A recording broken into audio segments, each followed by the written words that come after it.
അത് ഒരു ഡ്രൈ ഉണ്ടായിരുന്നു, എന്നാ? ഡ്രൈ ആയിട്ടുണ്ടായിരുന്നു. അന്റെ പെട്ടെന്ന് ഡേ ആവാൻ ഞാൻ വന്നപ്പോ അവൾ എന്നോട് പറഞ്ഞത് പറ, ഷാനിക്ക് എടുത്ത് പറ.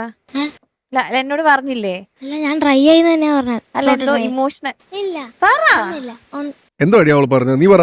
അത് ലാസ്റ്റ് അതിനകത്ത് വിതുമ്പിയ പാടണേ, ആ അപ്പോ പെട്ടെന്ന് ത്രോട്ട് ഡ്രൈ ആയി. ആണോ? ഞാൻ വെറുതെ ചോദിച്ചതാ. മോള് അസലായിട്ട് പാടി.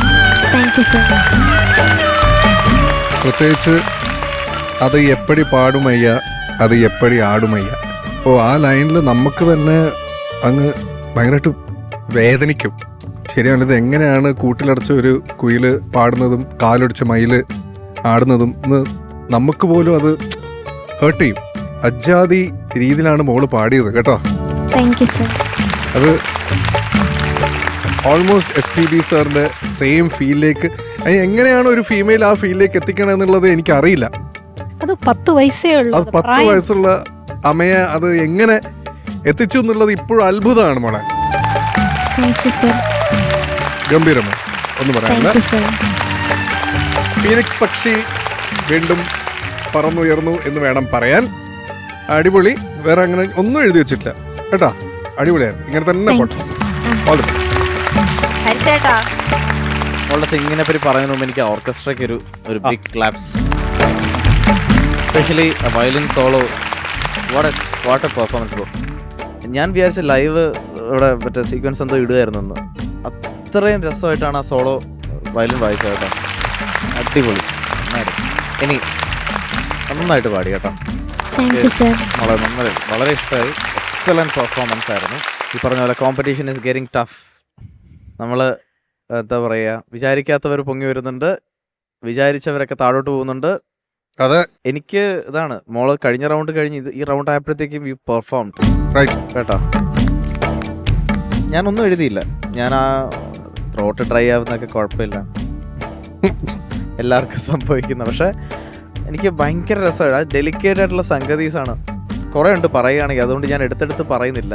എല്ലാ സംഗതീസും വളരെ പെർഫെക്ഷൻ ആയിരുന്നു. എന്തൊരു പാട്ടുകളിയാ. ഇതൊരു സോങ് ആണ് ഇത്. മോളും വളരെ സീരിയസ് ആയിട്ട് അത് പഠിച്ചു. അതുകൊണ്ട് ഇനിയുള്ള റൗണ്ട്സിൽ ഇഫ് യു ആർ ഫോക്കസിങ് വേറെ ലെവലിലോട്ട് പോവാം കേട്ടോ. Okay, all the best.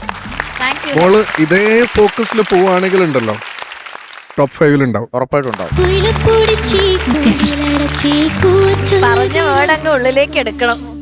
Okay, marks വെക്കാം. എനിക്ക് മാർക്ക് അറിയാൻ കൊതിയൊന്നും. ഓക്കെ, അമ്മയാ എന്താ സർ? 9.5. Thank you sir. ഹരിച്ചേട്ടാ, ഈ മൈക്ക് അടുത്ത് പിടിക്കാത്തതുകൊണ്ട് ഒരു 9.5. ഞാൻ 10 തരാമെന്ന് വിചാരിച്ച 9.5. Thank you sir. ചേച്ചി definitely 10. Thank you ma'am. 29 marks. Super, അടിപൊളി. കുറച്ച് ടൈറ്റ് ആയിട്ട് 29 കുറച്ച് പേർക്ക് കിട്ടിയിട്ടുണ്ട്. ഇല്ല, ടൈറ്റ് ആണ്. അതെ, ഞാൻ പറഞ്ഞു നമ്മള് ആദ്യമൊക്കെ നമ്മൾ എക്സ്പെക്ട് ചെയ്യില്ല. ഇപ്പൊ എക്സ്പെക്ട് ചെയ്യാതെ ഇങ്ങനെ ഒളിഞ്ഞിരുന്നവരൊക്കെ പൊളിച്ചടുക്കിക്കൊണ്ടിരിക്കുകയാണ്. എനിവേസ്, അമ്മയെ കുറച്ച് അമ്മയൊക്കെ ഇപ്പൊ ഏത് ലെവലിലാണ് എത്തി. Thank you, sir. പോലെ കുറച്ച് പേരിങ്ങനെ ഒളിഞ്ഞിരുന്നവരൊക്കെ ഇപ്പൊ സ്കോർ ചെയ്യാൻ തുടങ്ങിയിട്ടുണ്ട്. അടിപൊളി. ഫോക്കസ്, ഞാൻ പറഞ്ഞില്ല ഫോക്കസ്. എപ്പോഴും പാട്ട് പാട്ട് പാട്ട് കേട്ടോ. All the best. ഓക്കെ അമ്മയാ, അപ്പൊ ഇനിയും ഇതുപോലെ തന്നെ ഫോക്കസ് ചെയ്യാ, അടിപൊളിയായിട്ട് പാടണം. Okay, all the best. Thank you.